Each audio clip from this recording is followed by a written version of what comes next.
অবশেষে কমলো সোনার দাম। দেশের বাজারে টানা কয়েক দফা বাড়ার পর এবার কমলো সোনার দাম।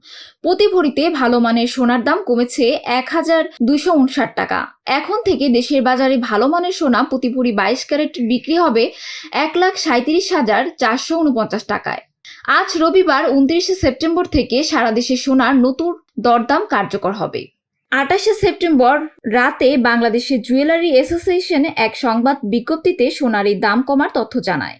এতে বলা হয়, স্থানীয় বাজারে তেজাবি পিওর গোল্ড সোনার মূল্য হ্রাস পেয়েছে। নতুন মূল্য অনুযায়ী ২১ ক্যারেটের এক ভরি সোনার দাম কমে ১,৩১,১৯৭ টাকা নির্ধারণ করা হয়েছে। এছাড়াও ১৮ ক্যারেটের এক ভরি সোনার দাম ১,১২,৪৫৩ টাকা নির্ধারণ করা হয়েছে। আর সনাতন পদ্ধতির এক ভরি সোনার দাম ৯২,২৮৬ টাকা করা হয়েছে। তবে অপরিবর্তিত রয়েছে রূপার দাম।